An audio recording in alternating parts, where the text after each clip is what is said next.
Have you ever wondered how a minor tweak in your surroundings can significantly alter the decisions you make? This isn't just a philosophical musing. It's a concept deeply explored by Richard H. Thaler and Thaler R. Sunstein in their groundbreaking book, Nudge: Improving Decisions About Health, Wealth, and Happiness. Let's delve into this fascinating world where small changes, or nudges, can drastically impact our decision-making. Picture this. You walk into your local grocery store. The first thing you see is a vibrant display of fresh fruits and vegetables. Now, you didn't plan on buying any, but their enticing colors and the ease of access convince you to add a few to your basket. You've just been nudged. Nudge, in the context we're discussing, is a subtle push or incentive that gently steers you towards a particular decision, in this case, a healthier food choice. It's not forceful or restrictive. It's a slight adjustment in your environment, nudging you towards a decision you might not have made otherwise. This concept isn't limited to grocery stores and healthy eating. It's applicable in various aspects of life, from finance to personal well-being. For instance, consider the option to automatically enroll in a retirement savings plan at your workplace. You can always opt out if you wish, but the default option is to participate. This small nudge can significantly increase participation rates and help secure a more comfortable retirement for many people. These examples illustrate the power of small changes. They demonstrate how altering the way choices are presented can influence our decisions, often for the better. It's a subtle form of guidance, a gentle push in a direction that improves our health, wealth, and overall happiness. So, small changes can indeed have a substantial impact. They can shape our decisions, guide our behaviors, and ultimately, influence the trajectory of our lives. The question then arises, so if small changes can have such a profound effect, how can we harness this power to improve decisions about health, wealth, and happiness? Stay with us as we explore this intriguing concept further in our upcoming scenes. To answer that, we delve into the concept of choice architecture and nudges. Imagine walking into a cafeteria and seeing the fruit displayed prominently at the front, while the less healthy options are tucked away at the back. That's an example of choice architecture. It's how choices are presented to you. The placement of the fruit is not a random decision, but a carefully designed strategy to nudge you towards healthier eating. It's subtle, isn't it? You're not forced to pick an apple over a donut. The choice is entirely yours. But the odds are, you're more likely to go for the healthier option because it's right there in front of you, easy to reach. And that, my friends, is what we call a nudge.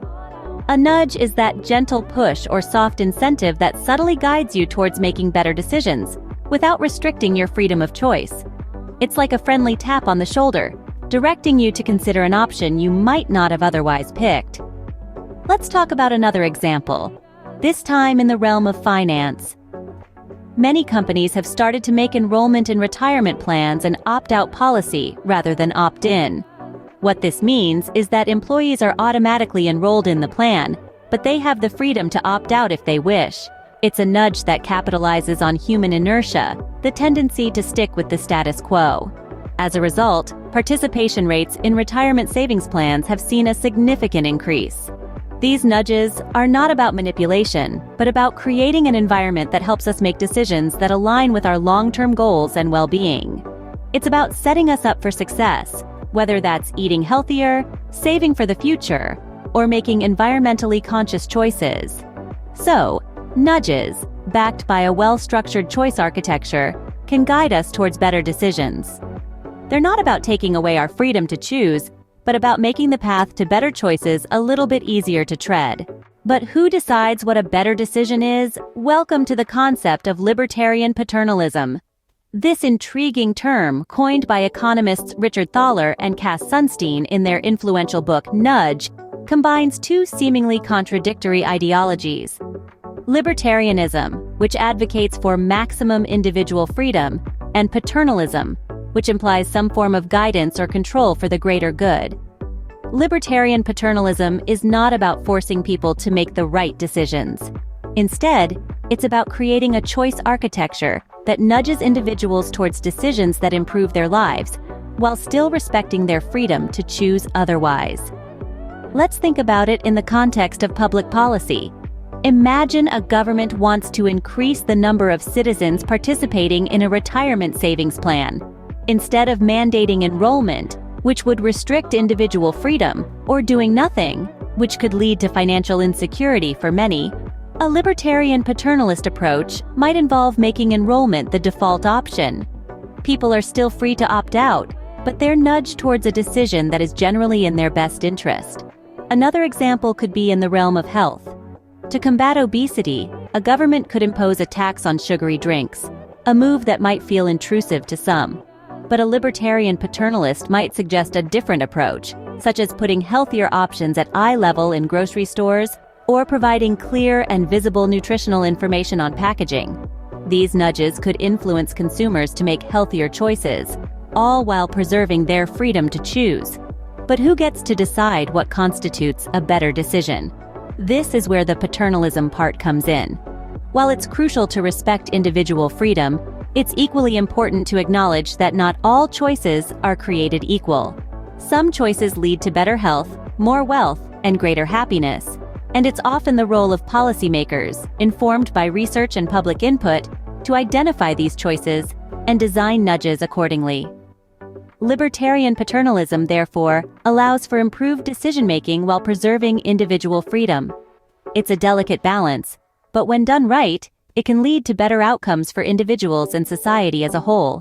One of the most powerful tools in the nudge toolbox is the default option. Now, let's delve into this intriguing concept. Default options are preset courses of action that take effect if nothing else is specified by the decision maker. They play a pivotal role in our decision-making process, often without us even realizing it. Why is that?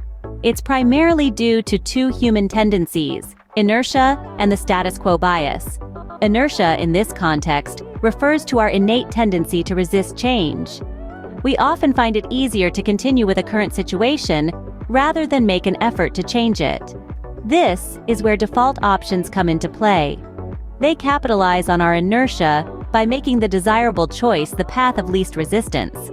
If the default option aligns with a beneficial choice, we're more likely to stick with it because it requires no additional effort from us. The status quo bias, on the other hand, is our preference for keeping things the same. We tend to favor the current state of affairs and view any deviation from it as a potential loss. So, if a default option represents the status quo, our bias nudges us towards sticking with it. Consider the example of organ donation programs. In countries where citizens are automatically enrolled as organ donors, but have the option to opt out, donation rates are significantly higher than in countries where people have to opt in to become donors. The default option, being a donor, capitalizes on people's inertia and status quo bias, leading to a beneficial societal outcome without infringing on individual freedom of choice. Another example can be seen in retirement savings plans. When employees are automatically enrolled in a pension scheme but can opt out if they wish, participation rates skyrocket. The default option nudges individuals towards financial security in their later years.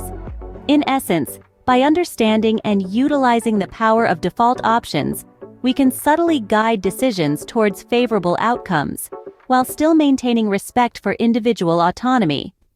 Default options, therefore, play a crucial role in shaping our decisions and behaviors. While the power of nudges is undeniable, it isn't without its critiques. Indeed, as with any powerful tool, nudges have their potential downsides. One of the main criticisms is the risk of manipulation. Critics argue that nudges, by steering people towards certain choices, can be used to manipulate individuals' decisions, often without them even realizing it. Another criticism revolves around the concept of paternalism. Thaler and Sunstein's libertarian paternalism suggests that it's okay to guide individuals towards choices that are deemed better for them. But who gets to decide what's better? This raises questions about autonomy and the potential for misuse of power.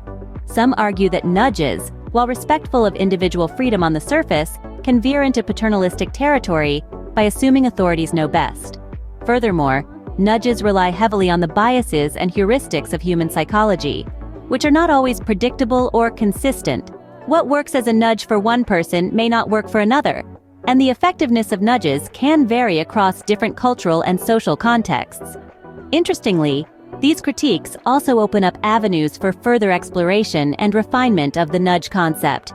They invite us to think critically about how we design and implement nudges, ensuring they are used ethically and effectively. They encourage us to consider who should have the power to nudge and how we can ensure that this power is used responsibly. Despite these critiques, the concepts explored in Nudge offer valuable insights into improving our decision-making processes, ultimately leading to enhanced health, wealth, and happiness. Thaler and Sunstein invite us to consider how small changes in the way choices are presented can have a significant impact. They encourage us to think about how we can use these insights to design better systems and policies, and to make better decisions in our own lives. And they remind us that while nudges are not a panacea, they are a powerful tool we can use to help shape a better world.